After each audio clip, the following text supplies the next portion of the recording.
बिस्मिल्लाहिर्रहमानिर्रहीम। अस्सलाम वालेकुम स्टूडेंट्स, मैं हूं हसन फरीद, आपका फिजिक्स टीचर। आज हमारे पास जो लेक्चर है की बुक ने डायरेक्टली बहुत कम किया, लेकिन बहुत से न्यूमेरिकल्स, बहुत से शॉर्ट क्वेश्चंस और बहुत सी साइड इंफॉर्मेशन में उन चीज़ों का जिक्र मौजूद है। तो इस वजह से आज का लेक्चर आप लोगों को बहुत ध्यान से सुनना पड़ेगा। इसमें जिक्र करेंगे हम centre of gravity, centre of मास और टाइप्स ऑफ इक्विलिब्रियम के बारे में। तो आइए स्टूडेंट्स स्टार्ट करते हैं आज का लेक्चर। स्टूडेंट्स, सबसे पहले जो चीज आपको अंडरस्टैंड करनी है वो है हमारे पास सेंटर ऑफ मास। स्टूडेंट्स, ये चीजें आपसे डायरेक्ट पूछी नहीं जाएंगी एग्जाम के अंदर, लेकिन याद रखिएगा बहुत से कॉन्सेप्ट्स इससे एसोसिएटेड हैं, इनसे जुड़े से अंडरस्टैंड करेंगे, फिर ही आप इस चैप्टर को प्रॉपरली, खास तौर पर जो इक्विलिब्रियम का टॉपिक है उसको प्रॉपरली अंडरस्टैंड कर सकेंगे। नाउ स्टूडेंट, सेंटर ऑफ मास क्या है?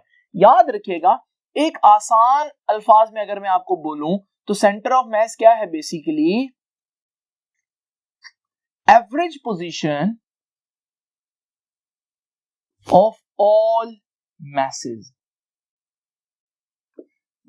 किसी भी बॉडी के ऊपर जितना भी मास है उस सारे मास का एवरेज लोकेशन जो बन रही है, एवरेज पोजीशन जो बन रही है, उसे हम बोलते हैं कि ये उस बॉडी का सेंटर ऑफ मास है। मिसाल देते हैं, जरा देखते हैं इसको स्टूडेंट्स। जस्ट इमेजिन करें मेरे पास ये एक रॉड है जिससे दो बराबर के मास अटैच है। अब इस सूरत में अगर आप ये वाला पॉइंट देखें जो उसके बिल्कुल मिड में है, इस पॉइंट के लेफ्ट साइड पर जितना मास है राइट साइड पर भी उतना ही मास है। इसका मतलब हम कहेंगे कि ये जो पॉइंट है ये दोनों मैसेज का एवरेज लोकेशन बन रहा है, यानी कि ये हमारे पास सेंटर ऑफ मास है। नाउ स्टूडेंट्स, जरा इमेजिन करें ये डायग्राम। इस स्क्वायर में अगर आप देखें सेंटर ऑफ मास कहां बनेगा, तो जरा इस बिल्कुल सेंटर वाले पॉइंट को देखिए। इस सेंटर वाले पॉइंट के अगर आप एक कॉर्नर पर देखें तो दूसरे कॉर्नर पर देखें, तीसरे कॉर्नर पर, चौथे कॉर्नर पर, सब कॉर्नर्स पर एक जैसा मास है, तो हम कहेंगे ये सेंटर ऑफ मास है इस स्क्वायर का। नाउ स्टूडेंट, जस्ट इमेजिन करें मेरे पास एक सर्कल है। इस सर्कल का सेंटर ऑफ मास क्या होगा? इस सर्कल का सेंटर ही इसका सेंटर ऑफ मास होगा, क्योंकि अगर आप इस सेंटर से देखें तो इस सेंटर पर जितना ऊपर मास है उतना ही नीचे है, जितना लेफ्ट पर है उतना ही राइट पर है, जितना एक कॉर्नर पर है उतना ही दूसरे कॉर्नर पर है, यानी कि हम कहेंगे कि हमारे पास ये सारे मैसेज का एवरेज पॉइंट बन रहा है। और स्टूडेंट्स, जरा इस रिंग को देखिए। ये जो रिंग है हमारे पास, इस रिंग का सेंटर जो है वो इसका सेंटर ऑफ मास है। आप गौर से अगर देखें तो इस सेंटर ऑफ मास के ऊपर कोई मास ही नहीं है। इसका मतलब ये बड़ी इंपॉर्टेंट बात हुई कि सेंटर ऑफ मास उस जगह पर भी हो सकता है जहां पर मास इटसेल्फ ना हो, लेकिन इसका फायदा क्या होगा वो हम जरा देखेंगे। तो नाउ स्टूडेंट्स, सेंटर ऑफ मास का वर्ड क्योंकि बार बार यूज होगा तो मैं इसको लिख देता हूं COM, यानी कि centre of mass. Now students, ये तो हो गया हमारे पास जितनी भी डायग्राम्स थी, आपने देखा था वो कोई ना कोई प्रॉपर शेप थी, जैसे सर्कल, जैसे स्क्वायर, यानी कि ये ज्योमेट्रिकल शेप्स का सेंटर ऑफ मास निकाला। लेकिन अगर हमारे पास एक शेप कुछ इस तरह से हो, नाउ जस्ट इमेजिन करें, आप देख रहे हैं स्टूडेंट्स कि यहां पर एक मास छोटा और एक मास बड़ा है। हालांकि रॉड का सेंटर ये बनता है, लेकिन क्या ये सेंटर ऑफ मास है? हरगिज नहीं स्टूडेंट्स, बल्कि यहां पर जो सेंटर ऑफ मास है यानी मैसेज का एवरेज देखो पोजीशन, तो वो हमारे पास बड़े मास की तरफ होगा। यहां एक और इंपॉर्टेंट बात है कि अगर आपके पास एक तरफ ज्यादा मास हो, दूसरी तरफ थोड़ा मास हो, तो आपका सेंटर ऑफ मास कहां हो जाएगा? जो पॉइंट ज्यादा मैसिव होगा उसकी तरफ शिफ्ट हो जाएगा। तो याद रखिएगा एक और इंपॉर्टेंट बात सेंटर ऑफ मास के बारे में, कि centre of mass shifted towards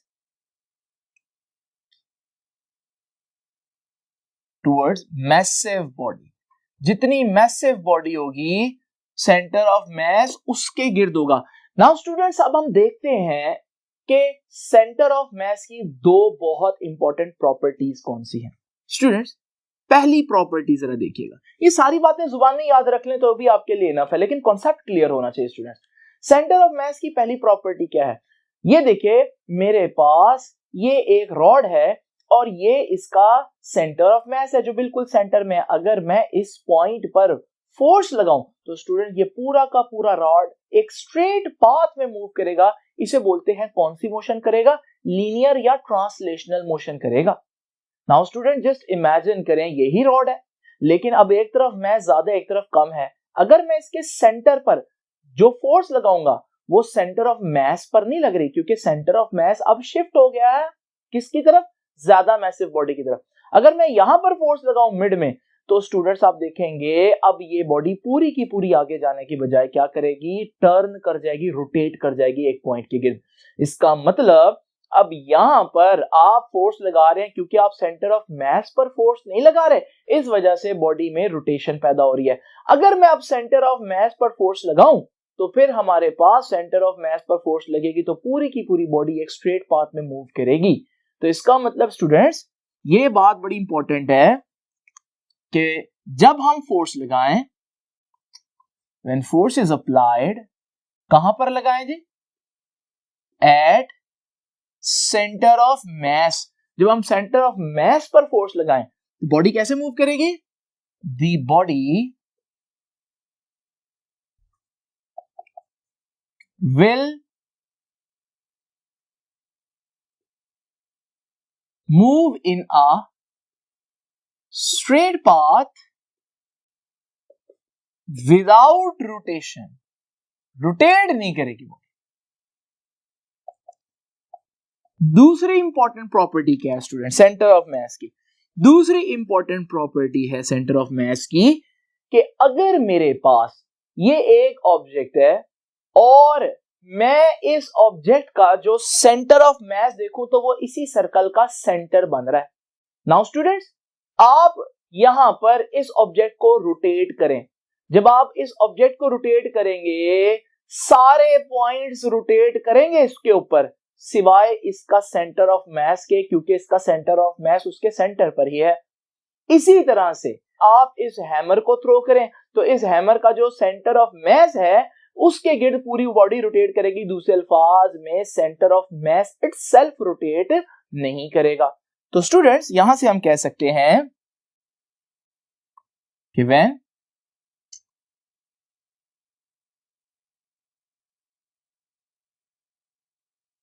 a body rotates in gravity, जब ग्रेविटी में फ्री फॉल करते हुए कोई बॉडी रोटेट करे तो फिर क्या होगा? its center of mass will not rotate. इसका पूरी बॉडी रोटेट कर रही होगी लेकिन एक पॉइंट ऐसा होगा जो रोटेट नहीं करेगा और वो पॉइंट कौन सा है? वो पॉइंट सेंटर ऑफ मास है। नाउ स्टूडेंट्स ये तो होगी कुछ बातें सेंटर ऑफ मास के बारे में। आई होप कि आपको ये अच्छे से क्लियर हो गई होंगी। जरा अब देखते हैं हमारे पास दूसरा इंपॉर्टेंट कॉन्सेप्ट जो कि है centre of gravity. Now, what is center of gravity?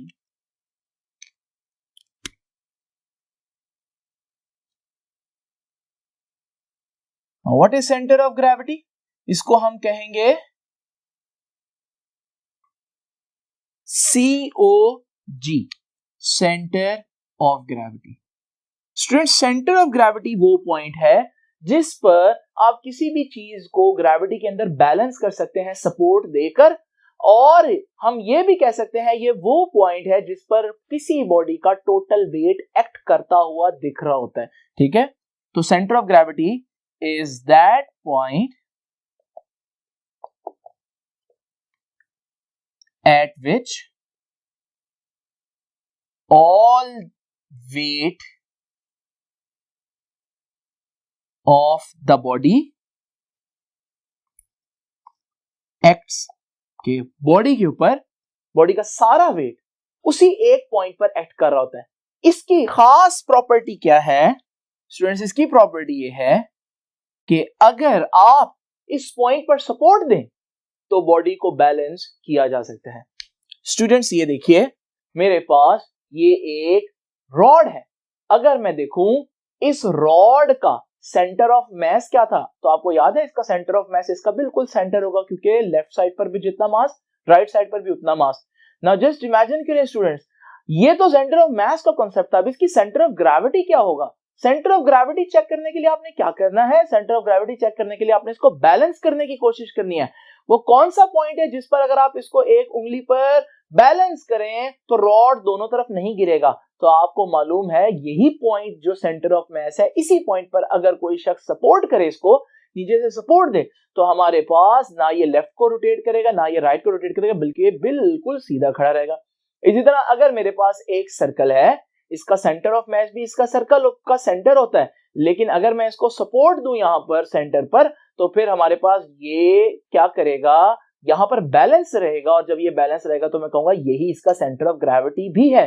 तो स्टूडेंट्स आप इस तरह से सेंटर ऑफ मास और सेंटर ऑफ ग्रेविटी देख सकते हैं, लेकिन याद रखिएगा सेंटर ऑफ मास जब देखना है तो सेंटर ऑफ मास की डेफिनेशन अप्लाई करनी है कि एवरेज पोजीशन बन रही हो सारे मासेस की। जब सेंटर ऑफ ग्रेविटी देखनी है तो फिर आपने ये नहीं देखना कि एवरेज पोजीशन क्या है, तब आपने देखना है वो पॉइंट कौन सा है जहां पर सारा वेट एक्ट कर रहा है, या दूसरे अल्फाज में जहां पर मैं अगर एक सपोर्ट दूं तो मैं उसको बैलेंस कर सकता हूं। नाउ स्टूडेंट्स इसकी प्रॉपर्टी फिर क्या हुई हमारे पास सेंटर ऑफ ग्रेविटी की, कि if support is provided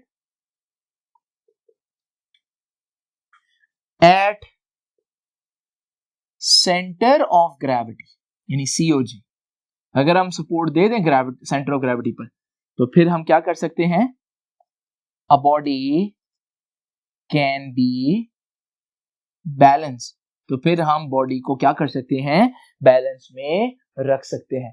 तो ये स्टूडेंट्स हमारे पास सेंटर ऑफ ग्रेविटी है। अभी तक जो मैंने एग्जांपल्स आपको दिए हैं, अगर आप उन एग्जांपल्स में देखें, जैसे कि ये सर्कल है, इसका सेंटर जो है वही इसका सेंटर ऑफ मास भी है, वही इसका सेंटर ऑफ ग्रेविटी है। अगर हम ये रॉड देखें, इस रॉड का जो सेंटर है वही इसका सेंटर ऑफ ग्रेविटी और सेंटर ऑफ मास है। यहां से बच्चों को एक और मिसकंसेप्शन जो है वो बना लेते हैं कि शायद सेंटर ऑफ ग्रेविटी और सेंटर ऑफ मास एक ही चीज है। नहीं स्टूडेंट्स, अगर हमारे पास ग्रेविटी यूनिफॉर्म हो तो फिर centre of mass he centre of gravity बनेगा। मिसाल के तौर पर ये मेरे पास एक स्केल है और इस स्केल पर दोनों तरफ ग्रेविटी एक जैसी है। अब जब दोनों तरफ ग्रेविटी एक जैसी होगी, दोनों तरफ एक जैसा पुल जो है वो लग रहा होगा, तो हम कहां पर सपोर्ट दें तो दोनों तरफ के टॉर्क्स कैंसिल हो जाएं।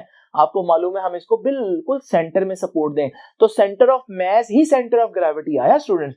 लेकिन जरा इमेजिन करें किसी वजह से जो इसकी राइट साइड है वहां पर ग्रेविटी ज्यादा स्ट्रांग है। अगर ऐसा हो स्टूडेंट्स कि वहां पर ग्रेविटी ज्यादा स्ट्रांग हो, क्या अब आप दरमियान में जो सेंटर ऑफ मास है वहां अगर आप सपोर्ट दें तो क्या ये स्केल यहां पर बैलेंस रहेगा? तो आप कहेंगे नहीं, ये तो अभी भी रोटेट कर जाएगा।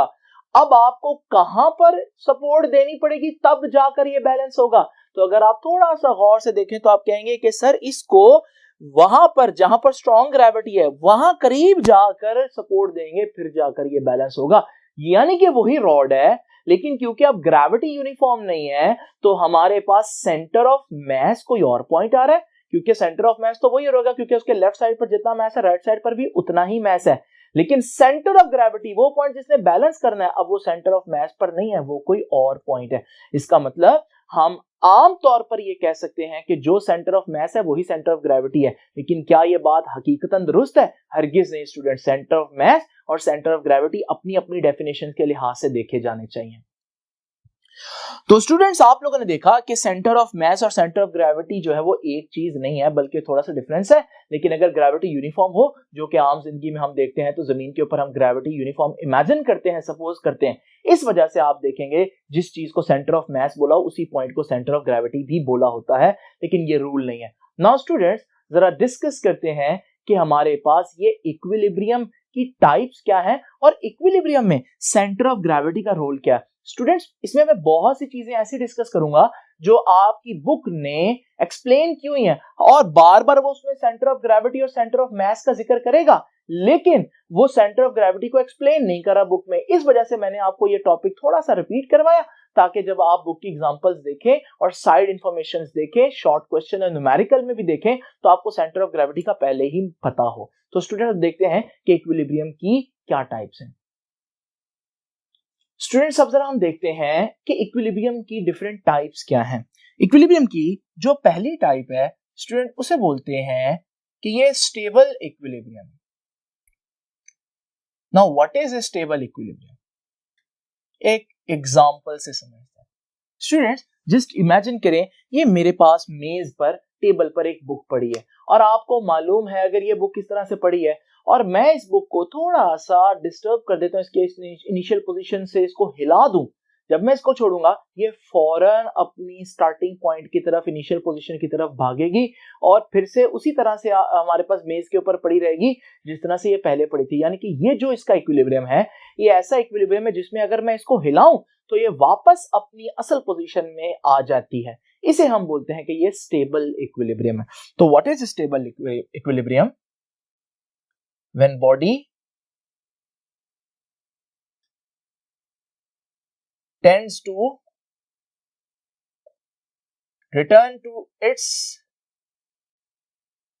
initial position, जब बॉडी वापस अपनी असल हालत में आने की, इनिशियल पोजीशन पे आने की कोशिश करे, टेंड्स टू कोशिश करे, तो फिर हम कहेंगे कि ये कौन सा इक्विलिब्रियम है? ये हमारे पास स्टेबल इक्विलिब्रियम है। जैसे मैंने अभी आपको एग्जांपल दी किसकी? बुक की। नाउ स्टूडेंट्स इसके अलावा भी एग्जांपल आप दे सकते हैं। जस्ट इमेजिन करें ये मेरे पास एक कोन है, ये कोन इस तरह से पड़ी है। अब इस कोन में अगर आप देखें तो हमारे पास जैसे मैं इसको मूव करूंगा ये वापस अपनी जगह पर आ जाएगी, तो हम कहेंगे कि ये भी कौन सा इक्विलिब्रियम है? ये भी स्टेबल इक्विलिब्रियम है। नाउ जस्ट इमेजिन करें स्टूडेंट्स मेरे पास एक बॉल है, अगर मैं इसको मूव करूं तो ये वापस अपनी इनिशियल पोजीशन की तरफ आएगी और थोड़ी देर बाद फिर से इसकी वही पोजीशन हो जाएगी। यानी कि ये जो इक्विलिब्रियम था ये भी कौन सा इक्विलिब्रियम था? स्टेबल इक्विलिब्रियम था। नाउ स्टूडेंट्स ये तो होगी कुछ एग्जांपल्स स्टेबल इक्विलिब्रियम की, लेकिन स्टेबल इक्विलिब्रियम में बॉडी क्या चाह रही है आप लोगों ने नोट किया? पहला पॉइंट जरा देखते हैं। अगर आप इन तीनों एग्जांपल्स को देखो, आपने बुक को मूव किया, ये बुक का सेंटर ऑफ ग्रेविटी था, जब आपने बुक को मूव किया इसका सेंटर ऑफ ग्रेविटी थोड़ा सा ऊपर हो गया। नंबर 2, जब आपने जो कोन थी उसको मूव किया उसका सेंटर ऑफ ग्रेविटी थोड़ा सा ऊपर हो गया। और जब आपने इस बॉल को मूव किया तो उसका सेंटर ऑफ ग्रेविटी थोड़ा सा ऊपर हो गया। इसका मतलब क्या हुआ? इसका मतलब ये हुआ कि जब कोई चीज स्टेबल इक्विलिब्रियम में हो और आप उसको डिस्टर्ब करें तो एक्चुअली आप उसका सेंटर ऑफ ग्रेविटी क्या कर देते हैं? ज्यादा कर देते हैं। और जब सेंटर ऑफ ग्रेविटी आप ज्यादा कर देते हैं इसका मतलब उस पोजीशन में उसका सेंटर ऑफ ग्रेविटी बिल्कुल लोएस्ट पॉइंट पर था। नाउ स्टूडेंट्स स्टेबल इक्विलिब्रियम में अगर आप चीज को थोड़ा सा डिस्टर्ब करेंगे तो आप क्या कर रहे हैं? उसका सेंटर ऑफ ग्रेविटी हाई कर रहे हैं। जब सेंटर ऑफ ग्रेविटी हाई करेंगे तो आप उसकी पोटेंशियल एनर्जी इंक्रीज कर रहे हैं। तो ये दो बातें याद रखिएगा, जब भी कोई चीज स्टेबल इक्विलिब्रियम में और आप उसको छेड़ें तो आप दो काम करते हैं, आप उसका सेंटर ऑफ ग्रेविटी हाई कर देते हैं, आप उसकी पोटेंशियल एनर्जी बढ़ा देते हैं। और उस चीज ने इसको रिएक्ट कैसे किया? वो चीजें फौरन से वापस अपनी जगह पर आ गई। यानी कि स्टूडेंट यहां से एक बात का अंदाजा लगा सकते हैं हम, और वो क्या? वो ये कि चीजें नहीं चाहती कि उनका सेंटर ऑफ ग्रेविटी ऊंचा किया जाए, बल्कि चीजें चाहती हैं कि उनका सेंटर ऑफ ग्रेविटी नीचे रखा जाए। सेंटर ऑफ ग्रेविटी जितना नीचे होगा उतनी पोटेंशियल एनर्जी कम होगी। तो हम कह सकते हैं कि ऑब्जेक्ट्स क्या चाहते हैं? कि अपना सेंटर ऑफ ग्रेविटी क्या हो? नीचे हो। Centre of gravity must be lowered. किस लिए? For stability. जितना सेंटर ऑफ ग्रेविटी नीचे होगा उतना वो चीज स्टेबल फील करेगी, और जितना सेंटर ऑफ ग्रेविटी ऊंचा होगा उतना वो अनस्टेबल होगी। एग्जांपल से देखते हैं जरा स्टूडेंट्स इमेजिन करें ये बच्चा जो है ये हमारे पास एक बस में खड़ा हुआ है। अब बस क्योंकि रोड पर चल रही है तो बस में थोड़ा सा जर्क होगा। हमारे पास अगर रोड बहुत ज्यादा बम्पी हो, बहुत ज्यादा वहां पर खड्डे हो रोड पे, तो फिर बस बहुत ज्यादा हिलेगी। अब आप अगर होते इसकी जगह तो आप क्या करते? आप फौरन ही टांगे थोड़ी सी खोलकर खड़े होते, क्योंकि आपको लगता है कि इस तरह से आपके गिरने के चांसेस जो है वो कम हो जाते हैं। लेकिन आपको ये कैसे पता चला? फिजिक्स हमें आज बताती है, उसकी एक वजह है जब आप इस तरह से खड़े थे टांगे जोड़कर, तो आपका सेंटर ऑफ ग्रेविटी सपोज करें ये है। जैसे ही आप टांगे खोलकर खड़े होंगे तो आपका सेंटर ऑफ ग्रेविटी थोड़ा सा नीचे आया, और अभी मैंने आपको बताया कि चीजें क्या चाहती हैं, सेंटर ऑफ ग्रेविटी को नीचे करना चाहती हैं ताकि वो क्या कर सकें, स्टेबिलिटी अचीव कर सकें। तो आप देखेंगे कि जब भी आप किसी चीज को छेड़ेंगे, अगर वो स्टेबल इक्विलिब्रियम में है, तो उसका सेंटर ऑफ ग्रेविटी वो क्या करने की कोशिश करेगा कि लोअर्ड करने की कोशिश करेगा, और ये दुनिया की हर चीज जो है, हर ऑब्जेक्ट है, उसकी टेंडेंसी है। नाउ स्टूडेंट, एक और एग्जांपल जरा देखते हैं जहां पर हम चाहते हैं सेंटर ऑफ ग्रेविटी को नीचे रखें। स्टूडेंट्स, आप देखेंगे कि रेसिंग कार्स का जो निचला हिस्सा होता है, जो उनकी बेस होती है, उसको बहुत ज्यादा हैवी बनाया जाता है, क्योंकि जब किसी चीज का जो निचला हिस्सा है वो हैवी हो तो उसका सेंटर ऑफ ग्रेविटी जो है वो उतना ही नीचे होता है। नाउ स्टूडेंट्स, एक और बात, ये एग्जांपल आपकी बुक ने दी हुई है, एक डायग्राम बनाई हुई है जिसमें एक सर्कस में एक जो है हमारे पास दो लोग हैं वो इस तरह से मौजूद हैं, और ऊपर ये एक छोटे से रस्सी पर जो है वो साइकिल चला रहे, नहीं गिरती।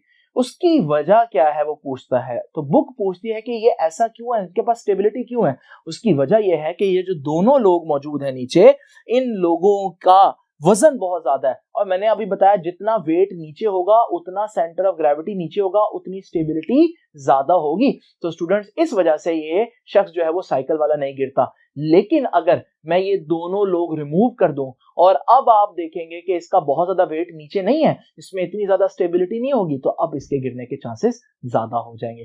तो स्टूडेंट्स, आपने देखा कि सेंटर ऑफ ग्रेविटी हम नीचे रखना चाहते हैं, लेकिन आप पूछेंगे कि सर सेंटर ऑफ ग्रेविटी क्यों नीचे रखना चाहते हैं। वो तो मान लिया कि सेंटर ऑफ ग्रेविटी नीचे रखने से स्टेबिलिटी तो आ रही है, लेकिन उसकी वजह क्या है, अब वो जरा देखते हैं। पहले मैं एक बात लिख लूं कि सेंटर ऑफ ग्रेविटी को नीचे रखने का एक तरीका क्या है, या स्टेबिलिटी लाने का एक तरीका क्या है, यूं कह देता हूं। तो फॉर स्टेबिलिटी पहला काम हम क्या करेंगे, हैवी बेस यूज करेंगे। वो जो भी गाड़ी है उसको नीचे से भारी रखेंगे, क्योंकि अगर वो बेस ज्यादा हैवी होगी तो ज्यादा मैस नीचे होगा, ज्यादा मैस नीचे होगा, सेंटर ऑफ मैस नीचे, क्योंकि सेंटर ऑफ मैस क्या होता था, याद है आप लोगों को कि सेंटर ऑफ मैस जो है वो शिफ्ट हो जाता है किसकी तरफ, हैवी मैस की तरफ। ठीक है, सेंटर ऑफ मैस जो है वो शिफ्ट हो जाता है टुवर्ड्स मैसिव बॉडी। तो जितना हैवी बेस होगी उतना सेंटर ऑफ मैस नीचे आएगा, सेंटर ऑफ मैस नीचे आएगा तो सेंटर ऑफ ग्रेविटी नीचे आएगा, और सेंटर ऑफ ग्रेविटी नीचे आएगा तो स्टेबिलिटी आएगी।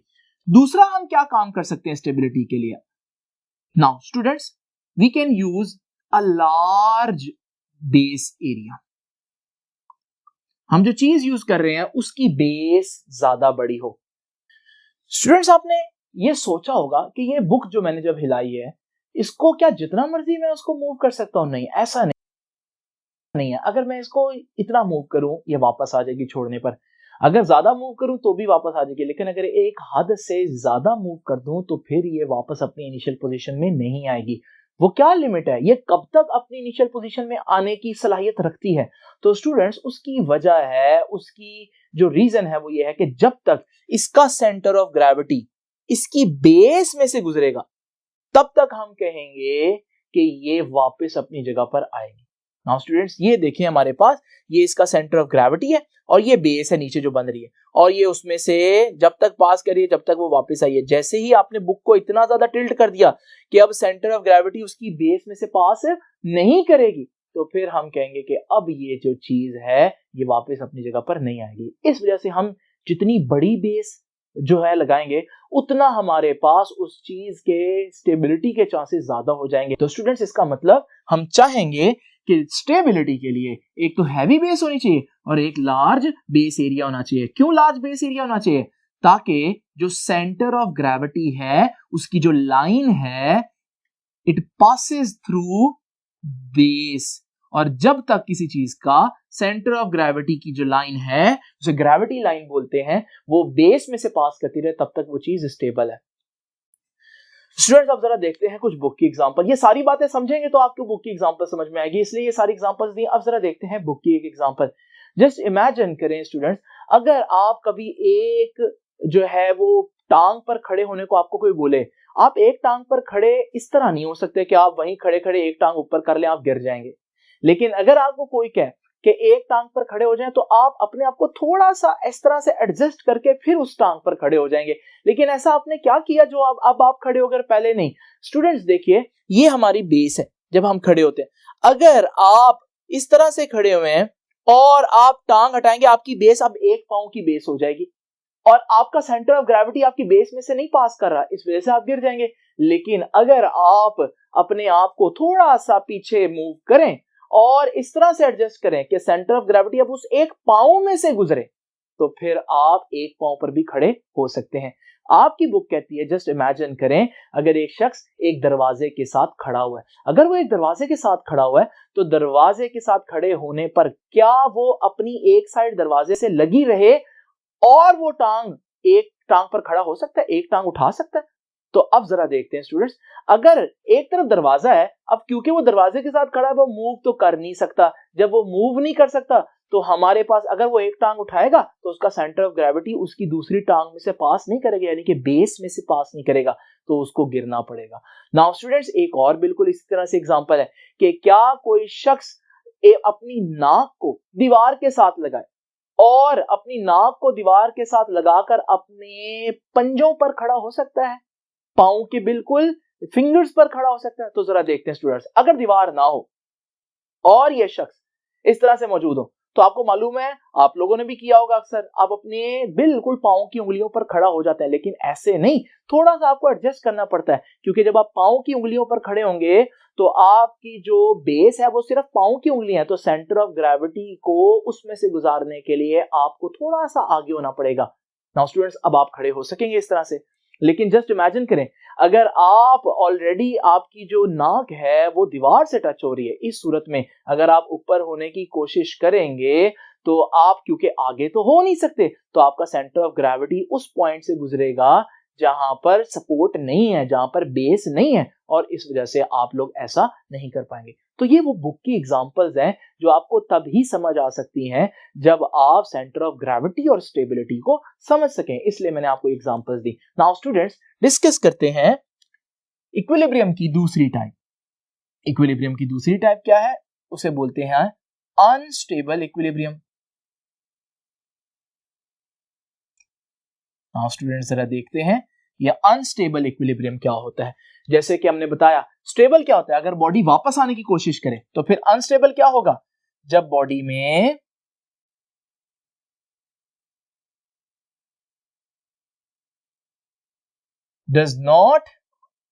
when the body does not tends to return back, जब बॉडी अपनी असल जगह पर वापस ना आए, तो हम कहेंगे कि ये हमारे पास कौन सा इक्विलिब्रियम था, ये हमारे पास अनस्टेबल इक्विलिब्रियम था। आइए स्टूडेंट्स जरा देखते हैं इसके कुछ एग्जांपल्स। स्टूडेंट्स ये देखिए, हमारे पास एग्जैक्ट वही एग्जांपल्स मैं देता हूं, ये हमारे पास एक बुक है, लेकिन ये बुक किस तरह से पड़ी हुई है। अब जरा देखें इसका सेंटर ऑफ ग्रेविटी, जैसे ही आप इसको मूव करेंगे हमारे पास ये बुक जो है वो नीचे गिरेगी, वापस उस जगह पर नहीं जाएगी। स्टूडेंट्स, ये कोन इमेजिन करें, अगर ये कोन इस तरह से पड़ी हुई है और आप इसको मूव करें, जब आप इसको मूव करेंगे ये वापस अपनी जगह पर नहीं जाएगी बल्कि नीचे गिर जाएगी।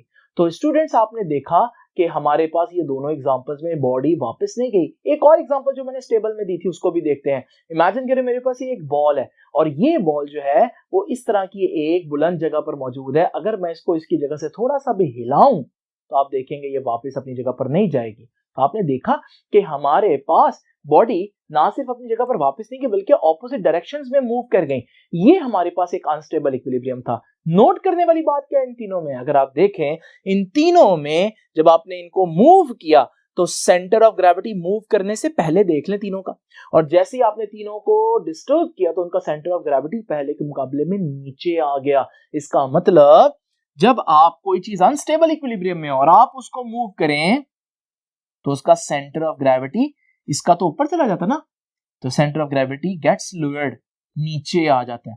और दूसरी बात हमारे पास पोटेंशियल एनर्जी क्या हो जाएगी, उसकी इंक्रीज हुई थी, इसकी पोटेंशियल एनर्जी डिक्रीज हो जाएगी। नाउ स्टूडेंट्स, लास्ट जो हमारे पास इक्विलिब्रियम की टाइप है उसे हम बोलते हैं neutral equilibrium.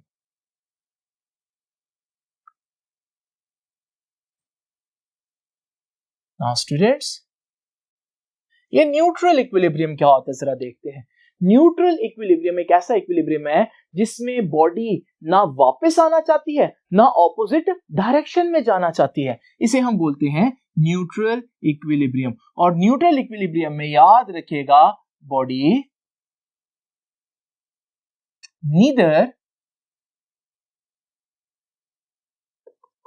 Neither return back, ना ही बॉडी वापस आती है, नॉर इट मूव्स अपार्ट, और ना ही वो मजीद आगे जाती है, बल्कि जब आप इसकी जगह चेंज करेंगे तो वो अपनी अगली जगह पर ऐसे ही मौजूद रहेगी। मिसाल के तौर पर ये देखिए, ये हमारे पास वही बुक है, अब मैं इस बुक को इस तरह से आगे ले जाता हूं, ये इसकी नई पोजीशन है स्टूडेंट्स, क्या ये अब अपनी पोजीशन वापस आएगी? नहीं। इसका मतलब स्टेबल इक्विलिब्रियम नहीं है। क्या ये इस पोजीशन से आगे चली जाएगी? नहीं। इसका मतलब अनस्टेबल इक्विलिब्रियम भी नहीं है, बल्कि ये कौन सा इक्विलिब्रियम है? ये न्यूट्रल इक्विलिब्रियम है। बिल्कुल इसी तरह से अगर इस कोन को मैं इस तरह से मूव करूं तो आप देखेंगे जहां पर भी मूव करके छोड़ दूंगा वो वहीं पर पड़ी रहेगी, यानी कि ना ये स्टेबल है ना ये अनस्टेबल है, ये न्यूट्रल इक्विलिब्रियम है। और बिल्कुल इसी तरह से अगर ये बॉल एक प्लेन सरफेस के ऊपर है और मैं इस बॉल को आगे लेकर जाऊं और छोड़ूं तो ना ये वापस आएगी, it's not a stable equilibrium, ना ये आगे को जाएगी, ना ही हम कहेंगे कि ये अनस्टेबल इक्विलिब्रियम है, बल्कि हम कहेंगे ये न्यूट्रल इक्विलिब्रियम है।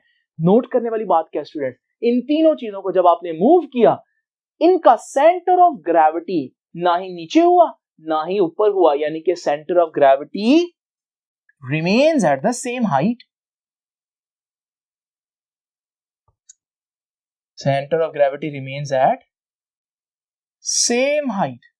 और दूसरी बात, जब आप इनको मूव करेंगे आपने इनकी पोटेंशियल एनर्जी ना कम की ना ज्यादा की, इसका मतलब ये एक न्यूट्रल इक्विलिब्रियम हो। तो स्टूडेंट्स, आई होप कि आज का लेक्चर आपको समझ में आया होगा और आपको जरा आइडिया होगा कि स्टेबिलिटी का मतलब क्या है। अब आपके इर्द गिर्द जितनी भी चीजें हैं, जितनी भी कार्स हैं और बाइक्स हैं, उन सब चीजों को गौर से देखें और उन चीजों को गौर से देखने पर आपको पता चलेगा कि उनके डिजाइन ऐसे ही नहीं आगे। नाउ स्टूडेंट्स, एक आखिरी बात, आप लोगों ने देखा कि अगर मेरे पास एक चीज इस तरह से मौजूद है और मैं उसको छोड़ूंगा तो आपको मालूम है वो क्या करेगी, वो गिर जाएगी, यानी कि अनस्टेबल इक्विलिब्रियम है। लेकिन स्टूडेंट्स, आपने देखा होगा अगर यही चीज घूम रही हो, जैसे टॉप होता है, तो हमारे पास ये चीज जो है वो फिर अपनी जगह पर एग्जैक्ट वैसे ही रहती है। इसका मतलब रोटेशन में स्टेबिलिटी का मतलब थोड़ा सा डिफरेंट भी हो सकता है। तो स्टूडेंट्स, ये था आज का लेक्चर। आई होप कि लेक्चर आपको अच्छी तरह से समझ में आया होगा। आपसे मुलाकात होगी नेक्स्ट लेक्चर में, तब तक के लिए अल्लाह हाफिज।